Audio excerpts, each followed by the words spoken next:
Une production des studios Bass. L'épisode de cette semaine est une présentation du garage Arleco. Arleco, servir au-delà de la réparation. Une pénalité à Vancouver pour les stations-service sans borne de recharge. Honda investira 50 milliards dans l'électrification des transports dans les 10 prochaines années. Le prix de la VinFast VF8 et VF9 est maintenant connu. De l'autre côté de l'Atlantique, Cédric nous parle du lithium français et dans 100% Net Zéro, Nicolas nous parle des véhicules électriques dans le dernier rapport du GIEC. Et en grande entrevue, le circuit électrique et l'AVEC nous parlent d'une nouvelle tournée de sensibilisation pour les véhicules électriques au Québec. Des spécificités de la voiture, de chaque voiture. Donc tout ça, là, ça a l'air bien compliqué, c'est bien simple et c'est surtout très bien expliqué par les bénévoles de l'AVEC. Tout ça et bien plus encore dans le 124e épisode de Silence on roule.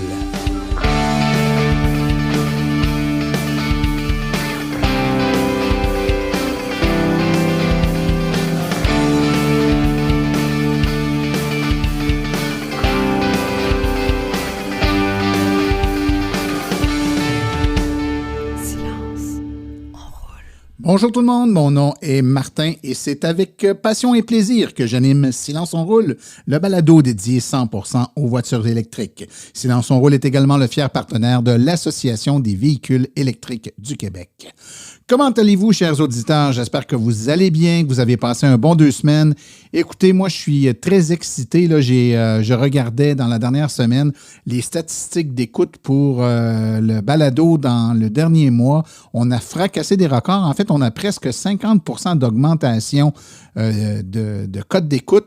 Et puis, c'est à la fois complexe à analyser et à comprendre, mais il y a sûrement un lien direct avec la hausse du prix de l'essence, une augmentation de l'intérêt d'électromobilité chez les gens, et puis espérons-le, la qualité du podcast qui ne laisse pas trop à désirer, du moins, j'ose espérer. Mais quoi qu'il en soit, je voulais vous dire un gros merci de nous écouter sur une base si régulière et de contribuer au succès de Silence on roule.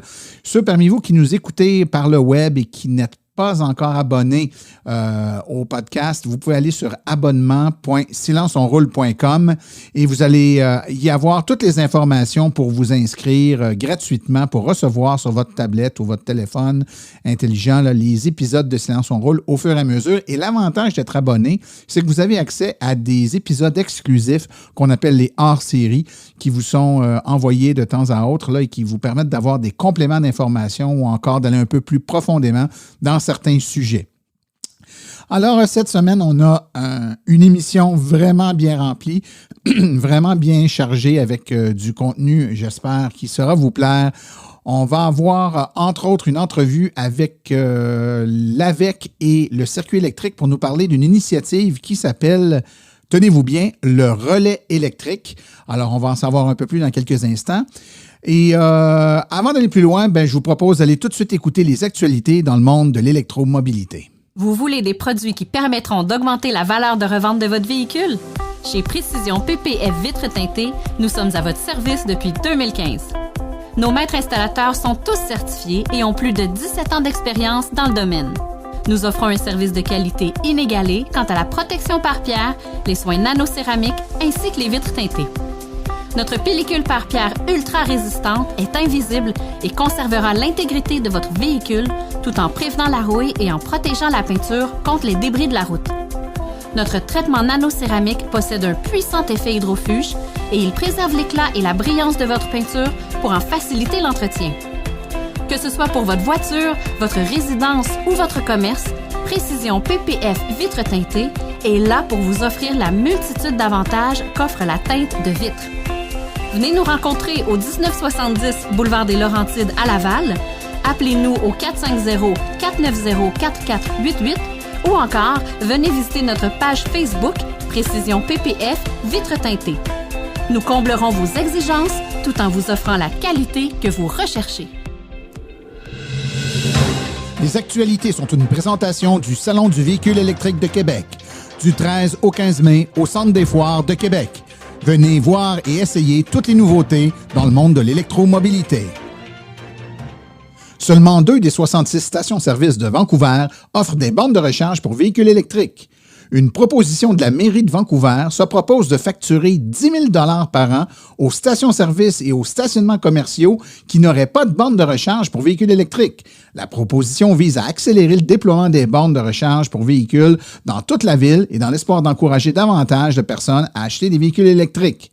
Les entreprises devraient installer les bornes de recharge au plus tard en 2025 pour éviter ces frais additionnels de licence.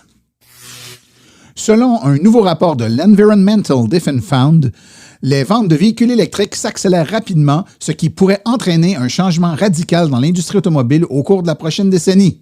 La mise à jour du marché des véhicules électriques, la 5e d'une série de rapports sur la croissance des véhicules électriques, note que le secteur des véhicules électriques particulièrement pris de l'ampleur au cours des dernières années, malgré les problèmes d'approvisionnement qui ont affecté l'ensemble de l'industrie automobile ainsi que des problèmes de matériaux. Selon ce rapport, la vente des véhicules électriques ont augmenté dans le monde respectivement de 40 % et aux États-Unis seulement de 4 % lors de la dernière année. Cet élan se poursuivra, prédit le rapport, notant que les Académies nationales des sciences de l'ingénierie et de médecine ont déclaré que pour la période de 2025 à 2035, on pourrait apporter une transformation encore plus fondamentale que celle des 100 dernières années de l'histoire de l'automobile. Le géant Honda prévoit investir 5 000 milliards de yens ou 50 000 milliards canadiens dans l'électrification des technologies logicielles au cours des 10 prochaines années. Le géant automobile japonais souhaite lancer 30 modèles de véhicules électriques dans le monde d'ici 2030. Hier, dans un communiqué de la société, ils ont déclaré qu'environ 3 500 milliards de yens ou 40 milliards canadiens seraient consacrés aux dépenses de recherche et de développement, dont 1 500 milliards de yens ou 10 milliards canadiens, consacrés aux investissements. Honda a déclaré qu'elle visait un volume de production de véhicules électriques de plus de 2 millions d'unités par année d'ici 2030. Son budget total pour la dépense en recherche et développement s'élèverait à plus de 80 milliards de dollars canadiens. Le ministre des Transports et ministre responsable de la région de l'Estrie, M. François Bonnardel, et le ministre de l'Environnement et de la lutte contre les changements climatiques, ministre responsable de la lutte contre le racisme et ministre responsable de la région de Laval, M. Benoît Charette, confirment la concrétisation de l'engagement pris par le premier ministre du Québec, M. François Legault, lors de la COP26 et annoncent que le gouvernement du Québec accordera une aide financière pour le plus important projet d'acquisition d'autobus électriques urbains en Amérique du Nord.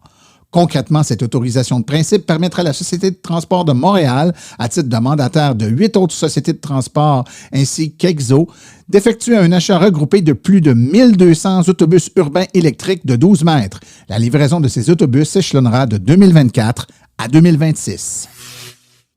Au Salon de l'Auto, la semaine dernière, VinFast a publié ses dernières informations sur le prix de ses deux prochains VUS électriques, le VF8 et le VF9, et a fourni de nouveaux détails sur son programme d'abonnement de la batterie qui sera le premier du genre sur le marché américain. Le programme d'abonnement de la batterie sera proposé à la place de la garantie actuellement proposée par tous les autres manufacturiers électriques.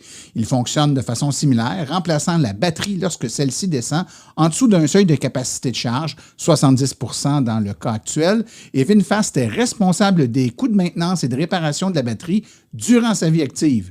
En théorie, cette approche de transfert de coûts d'entretien de la batterie sur l'entreprise, quand vous achetez le véhicule VinFast, mais vous louez la batterie, il reste à savoir comment tout ça va affecter donc la vente au détail, les valeurs résiduelles ainsi que les coûts d'assurance.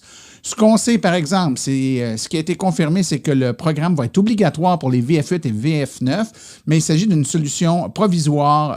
Dès 2024, l'entreprise espère ajuster le programme afin que les propriétés de la batterie soient partagées 50-50 entre le propriétaire de la voiture et l'entreprise, mais elle n'a pas fourni de détails sur ce dernier point. De quelle façon ça va fonctionner et quels seront les prix?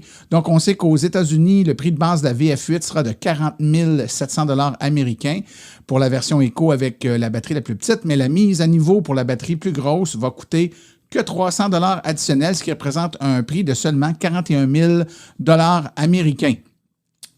Le prix est également très serré entre les deux versions de batterie pour la VF9. La Eco est à 55 000 $ américains, tandis que la batterie plus grosse est à 56 000 $ américains.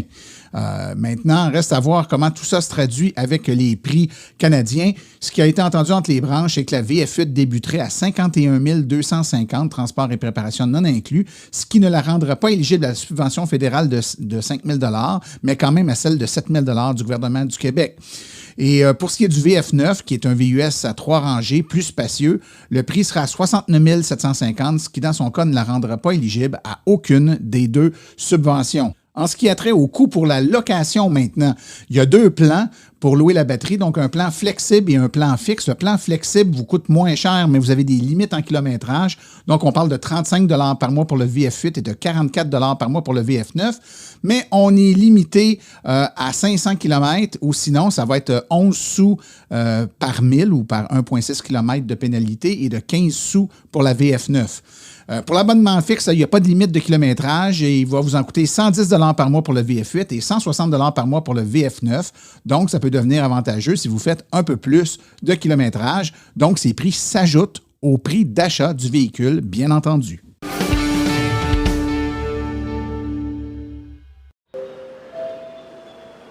De l'autre côté de l'Atlantique, avec Cédric Ingrand.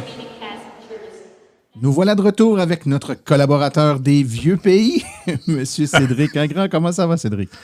Ça va formidable, Martin. Ça y est, le printemps est arrivé chez nous. Il fait beau, enfin, c'est-à-dire que ça fait plaisir. Et puis, accessoirement, ça consomme un petit peu moins d'énergie quand on est au volant de sa voiture. Exactement. Ici, on a toujours hâte au printemps pour 2 raisons. La saison des sucres, hein, le sirop d'érable, donc la sève qui remonte dans nos érables, mais également l'autonomie qui monte à peu près au même moment.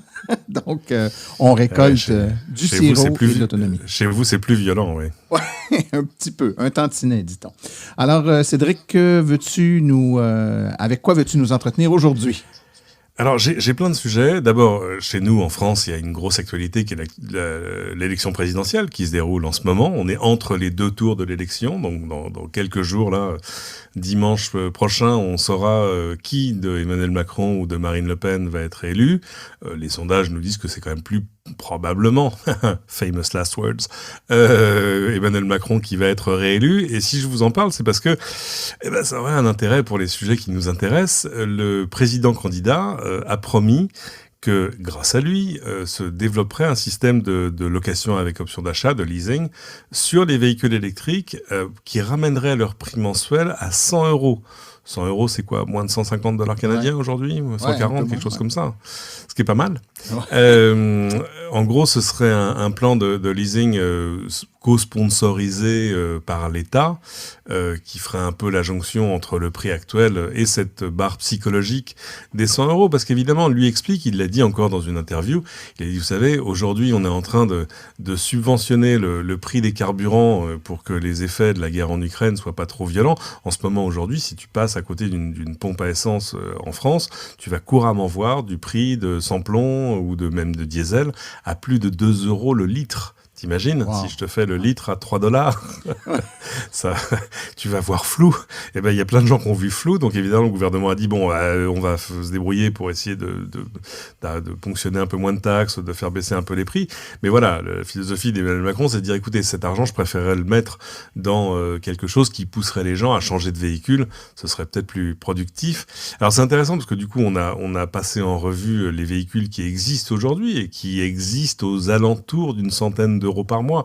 Mais quand on te dit 100 € par mois aujourd'hui, il y a toujours un petit peu on joue un peu avec les mots et avec les chiffres. C'est-à-dire que oui, c'est 100 € par mois. Une fois, par exemple, que tu as réglé un premier loyer de 4 500 €, ou ça ne comprend pas l'assurance, ou etc., etc. Moi, je suis ça évidemment de très près, parce que j'ai le souvenir d'un ami en Californie qui, quand Fiat avait sorti la Fiat 500 électrique, en assez petite série d'ailleurs, l'a proposé en Californie à l'époque pour 100 $, assurance comprise, tout payé, quoi. Et ça, forcément, et c'est quelque chose qui, là encore, même si on est sur un marché où, honnêtement, les constructeurs ont plutôt du mal à livrer qu'autre chose, hein. On n'a pas des stocks énormes de voitures électriques dont personne ne veut. Ça, c'est pas le problème. Mais tout ce qui fait avancer la cause est quand même bon à prendre. Ah, oui, tout à fait. Et c'est une approche qu'on n'a pas ici, en fait. Hein. On a les subventions à l'acquisition d'un véhicule neuf, que ce soit en achat ou en location, mais c'est un montant fixe donné sur le prix qui se déduit du prix de la bagnole à l'acquisition. Exactement comme chez nous aujourd'hui. Ouais.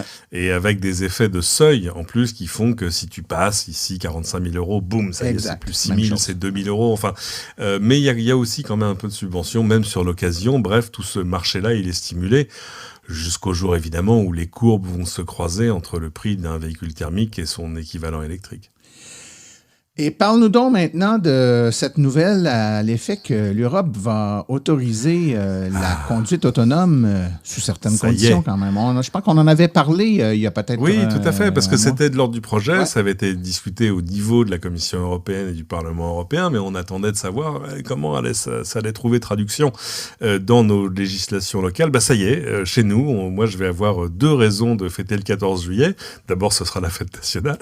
Et puis, normalement, à partir du 14 juillet 2022, le contrôle humain de la conduite ne sera plus requis dans certaines circonstances.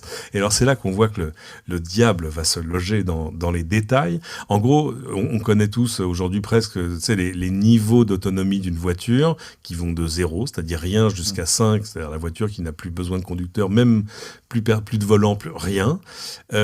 Aujourd'hui, de manière active, par exemple sur une Tesla de série comme j'en ai une, on est à un niveau 2, c'est une assistance à la conduite améliorée, qui garde la file, qui fait comment ça s'appelle le cruise control en français?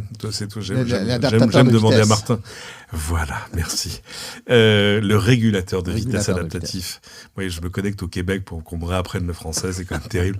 Et l'assistance au maintien de file, très bien. Mais toujours en gardant les yeux sur la route et la main sur le volant, l'enjeu aujourd'hui, c'est d'arriver à passer au niveau 3, c'est-à-dire arriver déjà à lâcher le volant et à faire en sorte que la voiture vous avertisse si elle a besoin de vos services et puis vous laisse tranquille si elle n'a pas besoin de vous, ce qui est quand même l'essentiel du temps. Et ça va être possible à partir normalement de cet été. On attend la parution des décrets et lois qui vont le permettre.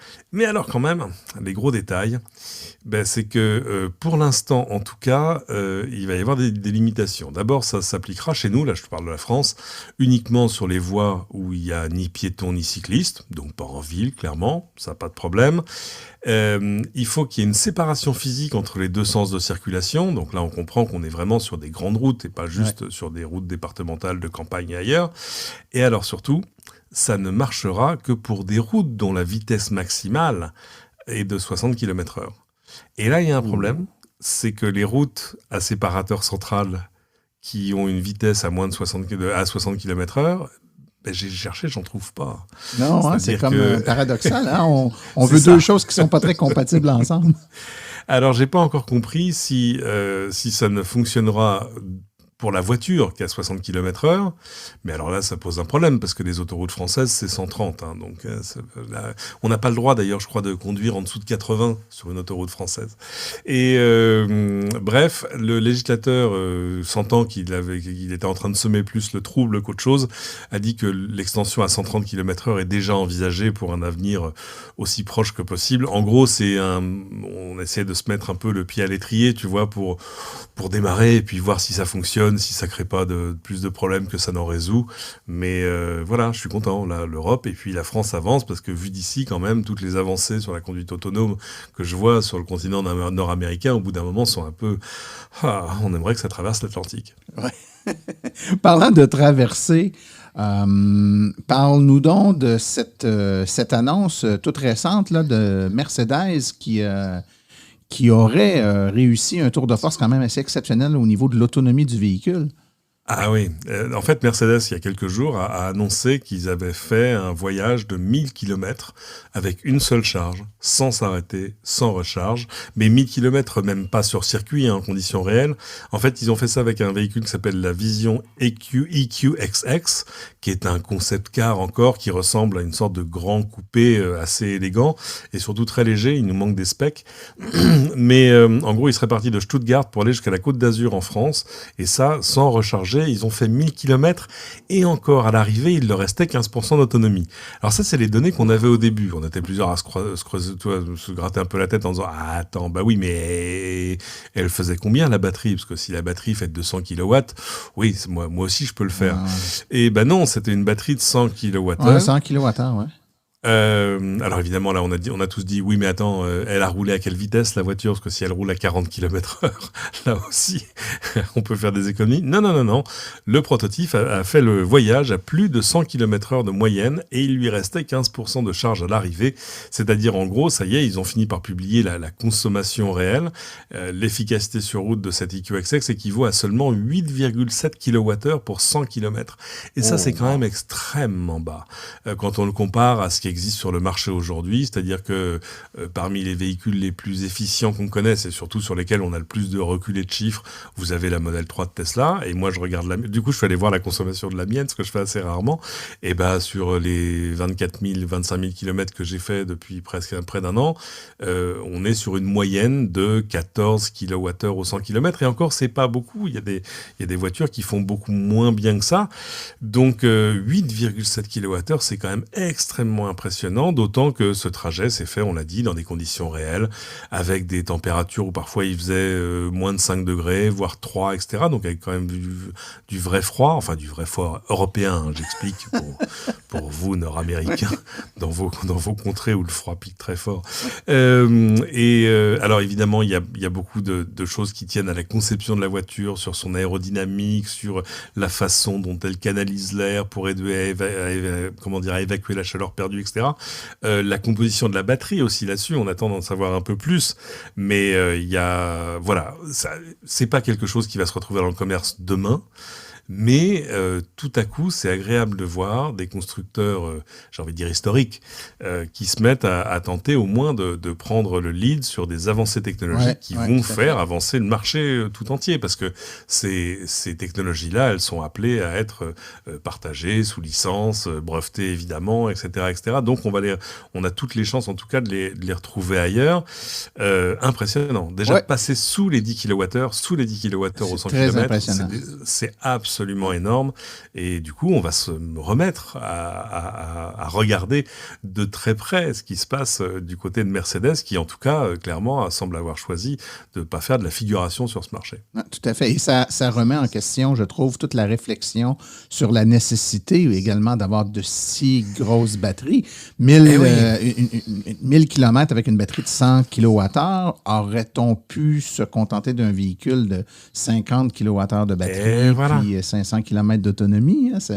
Oui, parce qu'évidemment, le fait d'embarquer une batterie de très haute capacité, à un moment, vous avez un bénéfice qui en descend, qui redescend. C'est-à-dire que sur vos trajets du quotidien, si vous devez embarquer, je dis une bêtise, 400 ou 500 kilos de batterie en plus, ça va avoir des effets sur votre consommation dès le premier kilomètre. Ouais. Or, des trajets de 1000 km, c'est pas tous les jours que vous les faites. Donc, en fait, il faut choisir où se trouve le bon point selon le modèle de la voiture, j'ai envie de dire. C'est-à-dire que, évidemment, j'étais là, j'ai fait du tourisme en France ce week-end, je suis allé visiter le château de Chambord avec mes enfants, je vous le recommande tous, François Ier avec Léonard de Vinci qui a fait l'escalier à double hélice, allez voir ça, c'est merveilleux, enfin allez voir tous les châteaux de la Loire de toute façon, et du coup je me suis retrouvé à Blois, magnifique ville médiévale, et qui est en train de passer tous ses bus à l'électrique. Évidemment que la batterie du bus électrique qui tourne toute la journée a pas les mêmes besoins que ma petite berline citadine ou que le pick-up du voisin jardinier.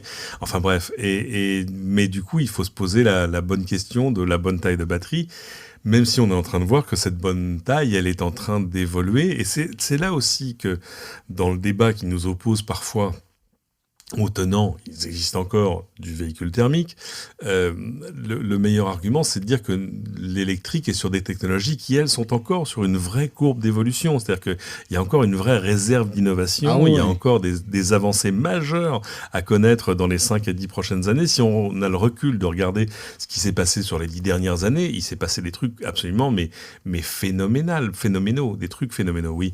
À l'échelle de ce qu'on connaissait jusque-là, par exemple, dans les technologies de informatique sur le stockage, la mémoire, le prix, la vitesse, les processeurs et le reste, alors que pendant 20 ans auparavant, il s'était quand même pas passé grand-chose. Donc, ces technologies-là continuent d'avancer et c'est un vrai bonheur à voir. Alors, je voulais finir justement sur une info. C'est que tout ça se déroule sur un fond d'explosion de la demande pour les véhicules électriques, mais pas seulement, pour plein de technologies autour de l'électrique, de la production d'énergie en solaire, en éolien, du stockage local et du reste. Et on le voit, ça a eu un effet massif en l'espace de 5 ans sur le prix de certaines matières premières, sur le prix du lithium, par exemple, celui des batteries. J'ai plus les prix sous les yeux, mais ça a fait x10, x15, x20 parfois. Et ça a un effet induit qui est passionnant, c'est que tout à coup, il devient rentable d'aller extraire du lithium plus près. Et pendant des années, moi, on me disait, ouais, le lithium, vous savez, ça vient d'Amérique du Sud ou d'Australie, les batteries, elles sont faites en Chine, c'est comme ça, on n'y peut pas grand-chose, le marché est structuré ainsi.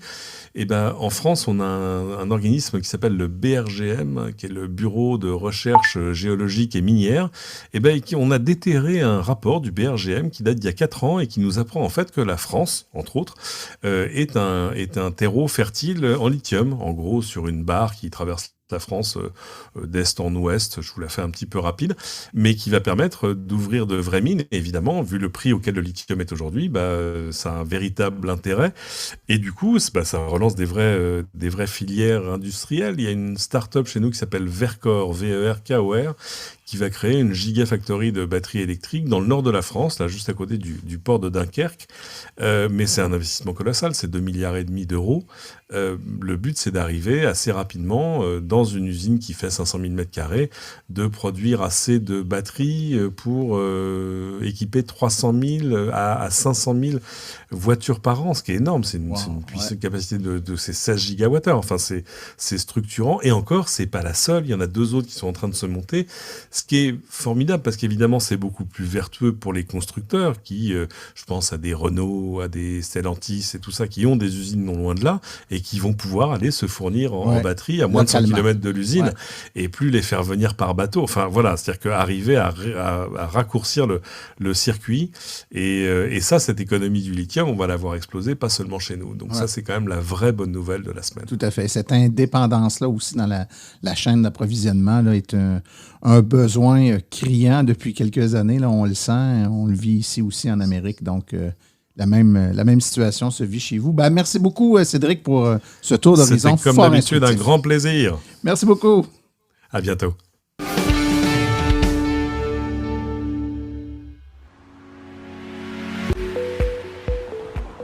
Ah ben la voisine, t'as acheté une voiture électrique? Ben oui, j'ai finalement fait le saut! Hey, je regrette pas une seconde! Moi, ce qui me retient, c'est de gérer recharge. Je connais rien là-dedans. Je suis même pas certain que mon entrée électrique est suffisante pour accepter une borne. Ah, mais j'étais comme toi, hein? Mais je me suis donné la vie facile. J'ai fait affaire avec Hydro-Solutions. Hydro-Solutions? C'est pas les réservoirs d'eau chaude, les autres? Oui, mais c'est aussi des bornes de recharge, avec la même approche. Ils s'occupent de tout. Pour vrai, c'est aussi simple que ça. Absolument. Ils font tout. Valider la faisabilité, installer une borne de qualité fabriquée au Québec.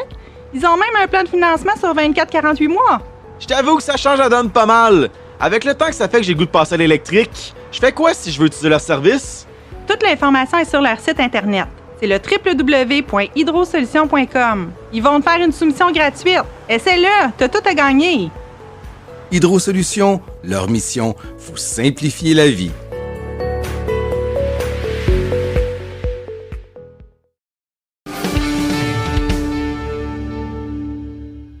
Alors, mes 2 invités aujourd'hui sont respectivement Michael Nérin, qui est chef stratégie à la direction mobilité d'Hydro-Québec, ou le circuit électrique, et Marc Neiderer, qui est directeur général à l'Association des véhicules électriques du Québec. Ben, tout d'abord, bonjour messieurs et merci d'avoir accepté notre invitation. Bonjour. Bonjour. Écoutez, je vous ai présenté, je vous ai nommé, mais peut-être qu'il y a des gens qui ne vous connaissent pas ou qui ne connaissent pas vos organismes respectifs. On va commencer par toi, Michael. Donc, tu es chef stratégie à la direction mobilité d'Hydro-Québec. Parle-nous donc un peu de qu'est-ce que c'est que cette direction-là, Hydro-Québec, quel est son objectif et toi, qu'est-ce que tu y fais? Eh bien, écoute, merci Martin. Bonjour Marc. Mais écoute, avant de répondre à ta question, Martin, j'aimerais quand même te remercier de m'inviter à ton émission qui, sans aucun doute, est l'un, pour ne pas dire le meilleur podcast sur le sujet de l'électromobilité. Et son animateur, donc toi, Martin, est une sommité, un expert en la matière. Donc, merci beaucoup de cette invitation et je suis très, très, très honoré de me joindre à Marc pour cette émission. Marc, effectivement, avec l'Association des véhicules électriques du Québec, qui est une référence en la matière. Alors, je vais répondre à ta question, Martin. Que fait la direction mobilité au sein d'Hydro-Québec? Eh bien, en fait, c'est la même équipe, mais qui s'est un peu plus étoffée à travers les années, la même équipe que celle qui composait la direction électrification des transports et qui, en fait, en arrière de cette équipe qui aujourd'hui est d'une quarantaine de personnes, se centralise spécifiquement sur la mobilité électrique. Et en arrière de tout ça, il y a une belle aventure qui a commencé il y a 10 ans, qui est le circuit électrique. Donc, essentiellement, notre vocation est d'offrir la recharge publique à tous les Québécois et Québécoises partout sur le territoire de la meilleure façon possible avec un service identique pour tout le monde. Voilà un peu ce qu'on fait à Hydro-Québec. Merci, Michael. Et de ton côté, toi, Marc, donc les gens ont peut-être entendu parler de l'AVEC, peut-être pas, donc peut-être nous situer un peu ce qu'est l'AVEC et quel est ton rôle au sein de l'association? Merci, en fait, de m'avoir invité à ton émission. L'AVEC, c'est quoi? C'est un organisme à but non lucratif qui est né en 2013, qui s'occupe principalement d'informer et d'accompagner les gens dans leur transition vers l'électrique.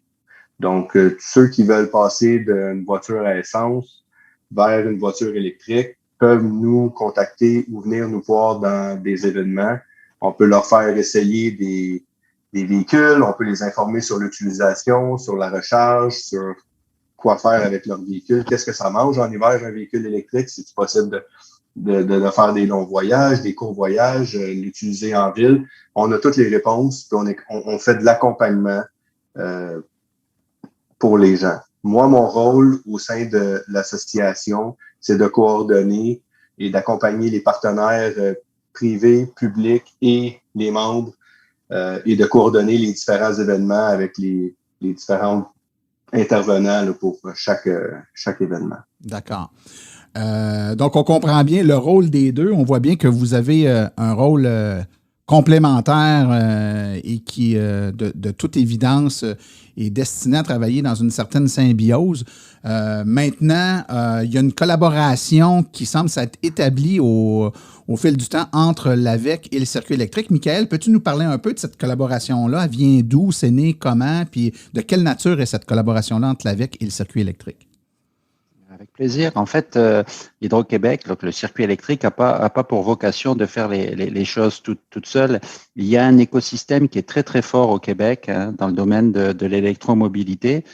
Et tout naturellement, Hydro-Québec et son circuit électrique s'est rapproché des grands acteurs du domaine. Donc, on est présent et on essaye d'aider l'écosystème de différentes façons et collaborer avec l'AVEC était quelque chose qui est tout à fait naturel pour nous.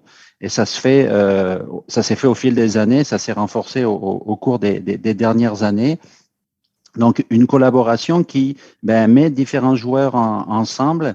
L'AVEC est spécialisé donc dans ce qui est d'accompagner les gens dans leur transition, leur parler des véhicules, mais pas seulement, mais principalement. Et puis le circuit électrique, qui a pour vocation de se spécialiser dans la recharge de ces mêmes véhicules. Donc aujourd'hui, quand on parle d'un véhicule électrique, on ne peut pas dissocier le véhicule de la recharge.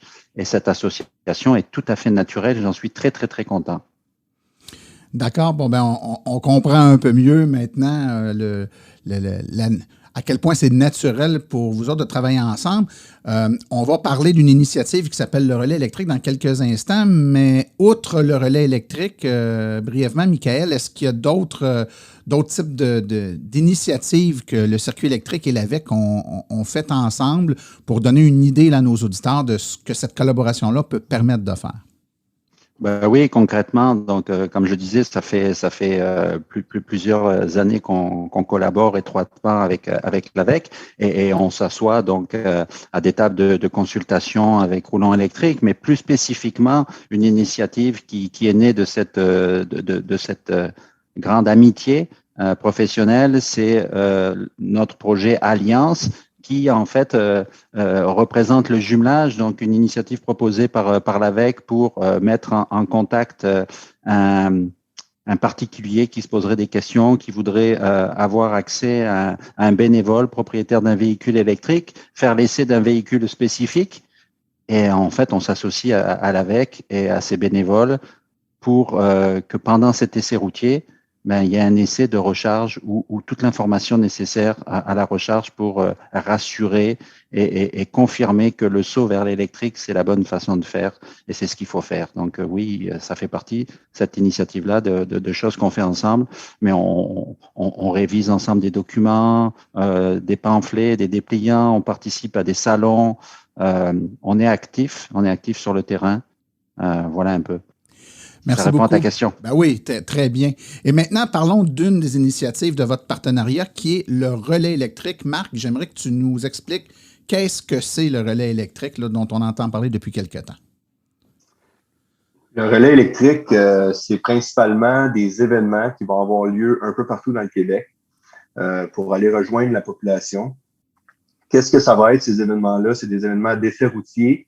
Dans certains cas, va peut-être être des événements seulement d'information. On va devoir s'adapter pour la COVID, mais par contre, majoritairement, nos événements vont être des rassemblements de bénévoles avec plusieurs types de voitures. Et dans un même emplacement, vous allez pouvoir essayer différents types de voitures, vous faire renseigner sur, encore une fois, la recharge, vous faire accompagner sur la transition et essayer différents modèles de véhicules sur place. On va se promener quand même, on va faire une tournée assez large, on va même jusqu'aux îles de la Madeleine. Donc, attendez de voir les différentes dates pour votre région, mais c'est sûr et certain qu'on va aller visiter votre région.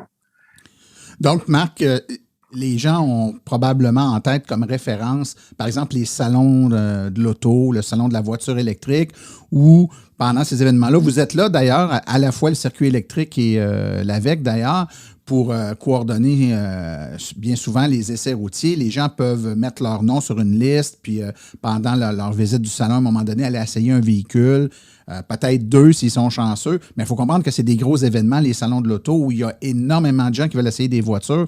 On n'a pas toujours la chance d'essayer 3, 4, 5 modèles de véhicules différents. Les événements dont vous parlez, issus du relais électrique, se déplacent, donc c'est l'événement qui se déplace dans les différentes régions. Et là, ben, c'est le moment idéal, près de chez soi, d'aller essayer une multitude de voitures. Parce que là, on comprend bien qu'on peut essayer une Chevrolet Bolt, puis dans la demi-heure qui suit, aller essayer une Nissan Leaf, puis aller essayer un Ford Mustang Mach-E ou une Ioniq 5, peu importe. Donc, les gens ont la chance de faire l'essai d'une multitude de véhicules et ce sont des propriétaires. Donc, c'est pas un show de vendeurs, là, Marc. C'est pas des concessionnaires qui sont là puis qui veulent vendre leur voiture. Les gens qui sont là n'ont pas de voiture comme telle à vendre, si je ne me trompe pas, là. Je dirais que c'est pas un show de vendeur, mais c'est un show de passionnés. Tous les gens qui sont là sont passionnés, ils parlent de leur véhicule, ils ont toute une histoire à raconter parce que eux ont vécu la transition il y a 1 an, 2 ans, 3 ans, 4 ans. Il y en a même que ça fait plus que 4-5 ans qu'ils ont vécu la transition, mais ces gens-là ont passé par la transition du véhicule à essence jusqu'au véhicule électrique. Donc, ils sont les mieux placés pour accompagner ces gens-là qui vont éventuellement passer d'autre côté vers l'électrique. Donc, on est là pour les accompagner, défaire les peurs, leur expliquer comment ça va se passer, leur expliquer que c'est intéressant de conduire électrique, il y a d'autres avantages que d'être environnemental. Donc, oui, si les gens viennent nous voir, on va les accompagner dans l'événement comme tel, on va leur permettre d'essayer, on va leur répondre à leurs questions, on va leur parler de la recharge. Mais ensuite de ça, si cet événement-là n'est pas assez proche de chez vous ou vous ne pouvez pas vous rendre, bien, on offre aussi un accompagnement privé qui est le jumelage. Donc, les gens peuvent venir à leur convenance. Ils vont être mis avec un bénévole qui va faire essentiellement le même travail que dans un événement relais électrique. Par contre, ils vont pouvoir essayer qu'un seul véhicule, mais ça va être un essai plus personnalisé parce que de un, ils vont essayer le véhicule et en plus, ils vont se rendre à une borne de recharge du circuit électrique et ils vont avoir une démonstration de comment brancher leur véhicule, combien de temps ça prend. Ils vont aussi, le bénévole va défaire les mythes principalement de la recharge et va accompagner le client. Et en plus de ça, si c'est pas assez, bien, quand la personne va avoir va acheter son véhicule, bien, on peut aussi faire le jumelage plus, qui est un accompagnement après achat pour encore aider à répondre aux questions sur le véhicule en question. Ouais. Donc, il va être... Souvent, ces véhicules-là sont passablement technologiques. Les gens font l'acquisition puis réalisent qu'ils maîtrisent qu'une petite partie des fonctionnalités ou des possibilités du véhicule, puis on a besoin d'un accompagnement après-vente qui est difficile à obtenir parfois auprès des concessionnaires. Donc, l'AVEC est encore là pour les supporter à ce moment-là avec le jumelage plus, qui est un service après achat, je dirais. Michael, dans des événements comme les événements dont parle Marc, il y a un volet recharge. De quelle façon le circuit électrique est impliqué dans ces événements-là? Quel est l'apport du circuit électrique là, pour rendre l'expérience encore plus complète? En fait, quand on parle du relais électrique, je vais revenir sur cette initiative qui s'appelle le relais électrique. J'aime beaucoup l'image du relais parce que un relais électrique, c'est un boîtier qui permet de mettre en contact deux circuits, deux réseaux ensemble. Et là, c'est un peu une image que j'aime beaucoup parce que ça met en contact circuit électrique et l'AVEC.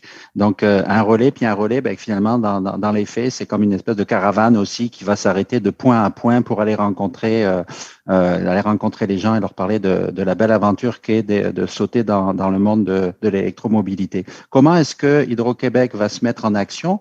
Ben, il va le faire concrètement grâce aux bénévoles de l'AVEC. C'est une grande famille, c'est un grand réseau, il y a beaucoup d'expertise. C'est pour ça qu'on aime beaucoup cette collaboration parce que qui mieux qu'un passionné pour parler du véhicule? Et ces mêmes passionnés vont avoir l'opportunité d'aller plus loin dans l'explication parce que il y a encore, comme le disait Marc, beaucoup de mythes qui entourent l'électromobilité. Et c'est très simple, il suffit de se le faire expliquer. C'est quoi la recharge à la maison? C'est quoi une borne standard de niveau 2? C'est quoi une borne rapide? Est-ce que c'est dangereux si je charge mon véhicule au-delà d'un certain pourcentage? Qu'est-ce qui se passe? Il y a beaucoup d'incompréhension. Et finalement, quand c'est expliqué par quelqu'un qui possède un véhicule à quelqu'un qui souhaite en posséder un, on se rend compte que très rapidement, on démystifie tout ça et c'est très facile. Alors, qu'est-ce qu'on va mettre aussi à disposition? C'est du matériel didactique. C'est quoi? Ça va être, si on n'est pas capable d'avoir accès à une borne publique sur le site, on va avoir un simulateur de recharge qui va être ni plus ni moins qu'une maquette à grandeur pratiquement nature avec un écran et on va pouvoir simuler une recharge et expliquer qu'est-ce qu'un connecteur CCS, qu'est-ce qu'un CHAdeMO. On va pouvoir vraiment expliquer, simuler une recharge et expliquer qu'est-ce que ça coûte une recharge, puis comment ça se comporte une recharge dans le temps, combien de temps ça prend, quels sont les impacts des éléments climatiques, des spécificités de la voiture, de chaque voiture. Donc tout ça là, ça a l'air bien compliqué, c'est bien simple et c'est surtout très bien expliqué par les bénévoles de l'AVEC. Et le lancement de cette initiative-là donc annonce une tournée d'événements qui aura lieu dans plusieurs villes du Québec. Je sais qu'il y a des événements qui ont déjà eu lieu, donc c'est un peu comme les humoristes qui lancent un spectacle. Quand la soirée de la première, ils ont déjà fait une dizaine d'avant-premières avant. C'est un peu ça que vous avez fait aussi, Marc. Donc, il y a déjà des événements qui ont été faits, mais il y en a d'autres qui s'en viennent. Peux-tu nous nommer, y a-tu des événements qui ont été faits dont tu peux nous parler, certains qui s'en viennent dont tu peux nous parler, ou c'est encore secret au moment où on se parle? Non, il n'y a rien de secret. Martin, on peut en parler. Dans le fond, on a été au Carnaval de Québec 2 fins de semaine cet hiver. Et on a été à Saint-Anne-de-la-Pérade, au Petit Poisson des Chenaux. Ça, c'est des événements qu'on a fait déjà dans le cadre du relais. Maintenant, le premier événement qu'on va faire, le premier gros événement, c'est le Salon du véhicule électrique de Montréal, qui est la semaine prochaine, en fin de semaine. Donc, on va être présent avec le relais électrique. On va être présent dans le kiosque, dans notre kiosque et dans le kiosque de circuit électrique. Et après ça, on va avoir le Salon de Québec, qui est le mois d'ensuite. Et ensuite de ça, on s'en va aux îles de la Madeleine. Et il va y avoir plein d'autres dates et d'autres régions qui vont sortir pour le futur. Excellent. Donc, si les gens veulent savoir un peu à quel endroit le relais va s'arrêter, s'ils veulent avoir une liste exhaustive, puis j'imagine que la liste va se meubler au fil du temps. Donc, il y a des événements qui vont se confirmer, Marc. À quel endroit on peut aller pour voir la liste des villes et les dates à laquelle le relais va se déplacer? Présentement, si les gens veulent voir les différentes dates, on va pouvoir le voir sur le calendrier de l'AVEC, avec.ca. Éventuellement, on va créer une liste particulière pour le relais qui va avoir que les événements du relais, mais présentement, sur le calendrier de l'AVEC, vous allez avoir les événements de l'AVEC et les événements du relais. Donc, sur le site web de l'AVEC, il y a une section calendrier dans laquelle on peut trouver ces éléments-là. J'imagine que ça va être relayé également, sans faire de jeu de mots, sur les réseaux sociaux, que ce soit le Facebook de l'AVEC, le circuit électrique également va en parler. Michael, tu voulais intervenir. Je t'ai vu lever la main. Oui, tout à fait. En fait, je voulais souligner que cette initiative, le relais électrique, là, est vraiment prise au sérieux, y compris par le gouvernement fédéral qui, au vu de ce qu'on annonçait comme événement, va financer une partie des événements du relais électrique. Donc, je tenais à le souligner. Donc, si on a ce soutien financier-là, c'est que vraiment, là, on a su démontrer l'impact terrain qu'on pourrait mettre de l'avant. Et moi, j'en suis très, très, très content. Ben, merci beaucoup de nous avoir présenté les événements qui seront un peu partout là, aux quatre coins du Québec pour la prochaine année sous le nom du relais électrique. Donc, j'avais avec moi aujourd'hui Michael Nérin, qui est chef stratégie direction mobilité d'Hydro-Québec, et Marc Nederer, qui est directeur général de l'Association des véhicules électriques du Québec. On va mettre les liens dans les références du podcast là, à la fois pour le circuit électrique, pour l'AVEC, et on va également mettre un lien là, vers le calendrier. Donc, si vous voulez aller voir les événements, tout sera là. Merci beaucoup, messieurs. Merci beaucoup.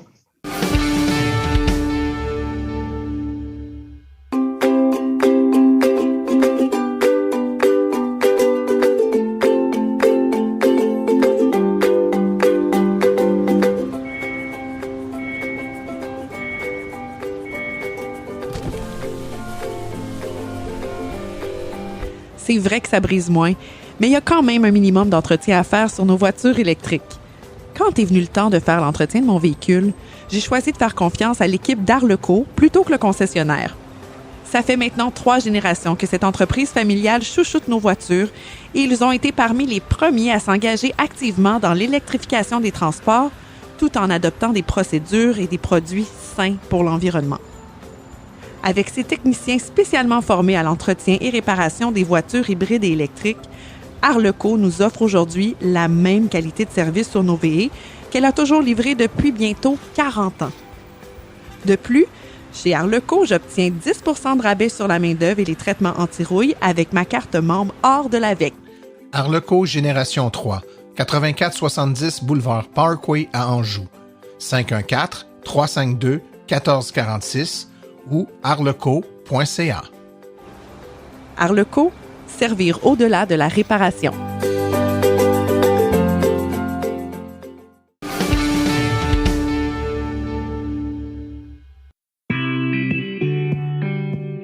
Bonjour, bienvenue à la chronique 100% Net Zéro. Avec moi, Nicolas Lambert. Chronique où on réfléchit aux impacts environnementaux de nos modes de transport. Et aux solutions qui pourraient nous aider à avoir un mode de vie qui se rapproche de la carboneutralité.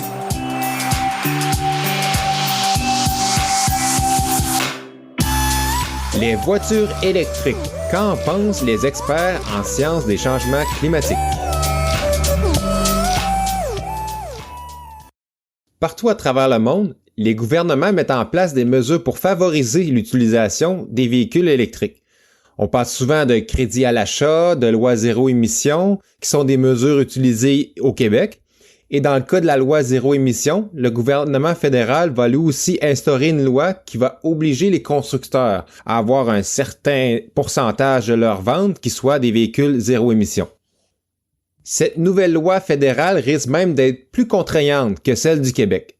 D'autres pays vont de mesures encore plus coercitives avec des taxes supplémentaires à l'achat de véhicules à haute émission à essence et même des restrictions de circulation pour ces voitures-là dans certains quartiers urbains à certains moments de la journée. Mais pourquoi pousser autant les gens à adopter l'électromobilité? Pourquoi on essaie de convaincre notre beau-frère de s'acheter une voiture électrique? Parce que si plus de gens changent de voiture, on va être plus nombreux à utiliser les bornes de recharge rapide et on va être obligé d'attendre plus souvent lors des longs déplacements de la fin de semaine de Pâques.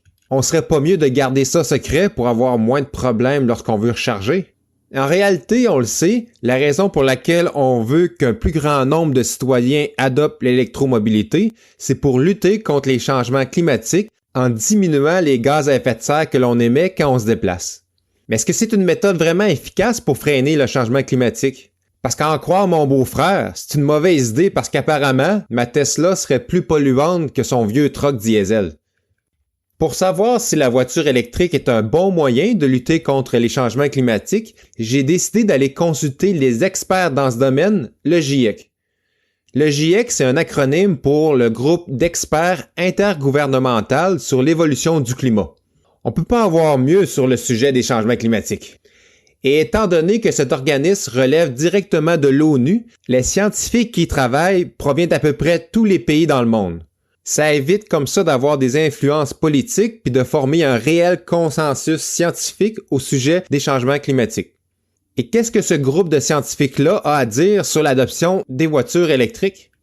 Pour le savoir, j'ai plongé dans le dernier rapport du GIEC sorti le 4 avril dernier qui parle des méthodes qu'on doit adopter pour complètement éliminer nos émissions de gaz à effet de serre et atteindre la carboneutralité le plus rapidement possible. Mais avant de vous dire ce que j'ai trouvé à propos de l'électromobilité, je dois vous expliquer comment le GIEC arrive à faire leurs recommandations. La manière de fonctionner, c'est d'utiliser des modèles de projection pour voir quel serait l'impact de telle ou telle mesure et de présenter leurs résultats sous la forme de scénarios. Un peu comme ce qu'ont fait les gouvernements pour prédire l'évolution de la pandémie de la COVID. Donc, le GIEC a produit plus de 1000 de ces scénarios basés sur différentes hypothèses d'adoption de nouvelles technologies et aussi de changements de comportement chez la population, et ce qu'ils ont découvert ne m'a pas grandement étonné. On y mentionne en toutes lettres que l'électromobilité, combinée à l'électricité de sources renouvelables, offre le plus grand potentiel de réduction des gaz à effet de serre des transports terrestres. C'est donc la meilleure solution à mettre en place dans les endroits comme au Québec où l'électricité est propre. Ailleurs, où l'électricité est faite à partir de centrales fonctionnant à l'énergie fossile, il faut faire les deux. Installer des moyens de production d'électricité qui n'émettent pas de GES et adopter l'électromobilité le plus rapidement possible. Par contre, le rapport du GIEC mentionne aussi certains bémols par rapport aux problèmes d'approvisionnement de certains métaux importants pour les voitures électriques. On parle ici de lithium, aluminium, graphite, magnésium, fer, cobalt, qui pourraient ne pas être en mesure de suivre la courbe d'adoption exponentielle de la voiture électrique que l'on voit depuis quelques années. On pourrait se retrouver dans une situation similaire à ce que l'on vit actuellement avec la pénurie de microprocesseurs, où les fabricants peinent à s'approvisionner et les listes de clients qui attendent leur voiture ne cessent de s'allonger. Les experts proposent donc, entre autres, d'être plus efficaces dans l'utilisation de ces métaux en développant davantage des systèmes de transport en commun électrifiés, d'autopartage et de réduire le nombre total d'automobiles sur nos routes. Donc, peut-être qu'au lieu de remplacer tous nos véhicules par des voitures électriques, on devrait éliminer la moitié des véhicules à essence et électrifier le reste. C'est de cette façon-là qu'on va arriver à éliminer les gaz à effet de serre pour l'ensemble de la planète dans le domaine des transports. Je vous dis donc à la prochaine et bonne route!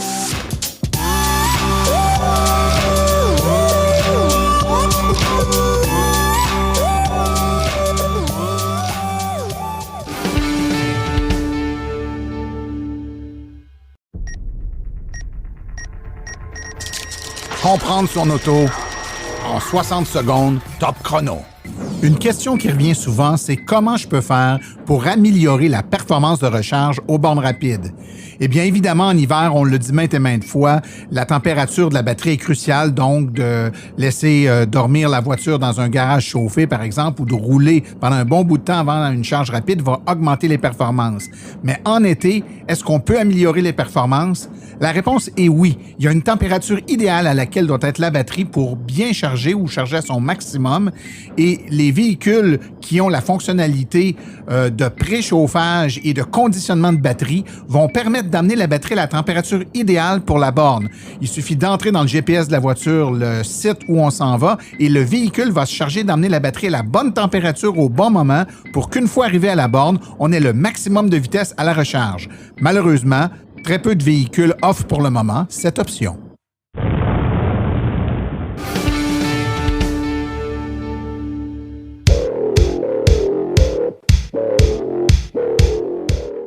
Vous œuvrez dans l'entretien de parc, la livraison de colis, le secteur industriel, les fermes ou le monde municipal? Vous utilisez des véhicules utilitaires à basse vitesse? Grâce à Cubex Équipement, vous avez accès au Max EV pour répondre à vos besoins. Le Max EV est un camion utilitaire robuste, 100% électrique, dans la catégorie des véhicules à basse vitesse pour lequel vous pouvez avoir une autonomie allant jusqu'à 195 km. Les avantages d'un camion utilitaire électrique sont grands. Coût d'opération beaucoup plus bas, aucun besoin d'éteindre le véhicule à l'arrêt et des coûts d'entretien fortement réduits. À ça, bien sûr, on ajoute le fait qu'aucun gaz à effet de serre n'est produit pendant son utilisation. Le véhicule est doté d'une transmission efficace, d'une suspension indépendante aux 4 roues et de freins à disque hydraulique. Il possède une vaste liste d'accessoires, dont le chauffage et la climatisation. Que vous le vouliez avec une boîte ouverte, une benne basculante, une boîte cargo ou muni d'un porte-échelle, Cubex Équipement saura vous fournir le modèle de Max EV qui vous convient et qui saura faciliter votre travail. Le Max EV est d'ailleurs éligible à la subvention du programme Éco-camionnage du ministère des Transports qui peut vous remettre un montant allant jusqu'à 12 500 $. Avec cette aide gouvernementale supplémentaire à l'achat, ainsi que les économies substantielles de carburant, vous économiserez ainsi pour les 10 prochaines années tout en participant à la transition énergétique du Québec. Pour plus de renseignements, visitez le www.cubexltee.com ou téléphonez au 1-800-GO-CUBEX.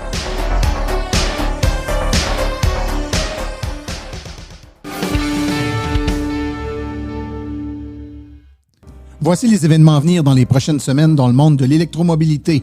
Du 22 au 24 avril, évidemment, c'est le Salon du véhicule électrique de Montréal. C'est au Stade olympique. Conférence, essais routiers. C'est un rendez-vous à ne pas manquer. Jeudi le 5 mai 2022, de 19h à 20h30, un kiosque virtuel de l'AVEC. Un panel d'électromobilistes experts pourra répondre à toutes vos questions. Vous pouvez vous inscrire en ligne en allant sur le site web de l'AVEC. Le samedi 7 mai, de 9h à 11h30 le matin, c'est l'Assemblée générale annuelle de l'Association des véhicules électriques du Québec. Donc, vous devez vous y inscrire. Toute l'information est encore une fois en ligne sur le site web de l'AVEC. Salon du véhicule électrique de Québec, c'est au Centre des Foires Expo Cité, au 250 boulevard Wilfrid Hamel, à Limoilou. Donc, c'est du 13 au 15 mai. Ceci conclut l'épisode d'aujourd'hui. Remerciements sincères à nos invités, Marc Néderer, Michael Nérinck, Cédric Ingrand ainsi que Nicolas Lambert. À la recherche, Martin Archambault, Stéphane Levert. Merci à nos chroniqueurs, Stéphane Levert, Claude Gauthier, Laurent Gigon, Philippe Corbeil, Philippe Calvé, Cédric Ingrand, ainsi que Nicolas Lambert. Aux communications, Marie-Hélène Hamelin, thème musical, François Villot, Luc Poirier, Marie-France Falardeau, réalisation et production, les studios Basses. Un merci tout spécial à Arleco, notre commanditaire principal, ainsi qu'aux autres annonceurs qui rendent l'émission possible, c'est-à-dire Hydrosolutions, Précision PPF Vitre teintée, la boutique La Réserve, Bière et Saveurs, Boco Eco, Cubex Équipement ainsi que l'Association des véhicules électriques du Québec. La reproduction est permise, mais nous apprécierions en être avisés. Les questions sur le balado doivent être adressées à martin@silenceonroule.com et pour l'information générale sur les voitures électriques, visitez plutôt le www.aveq.ca. Vous avez également accès aux archives de tous nos épisodes au archives@silenceonroule.com. Mon nom est Martin Archambault et d'ici le prochain balado, j'espère que vous attraperez la piqûre et direz vous aussi, silence, on roule.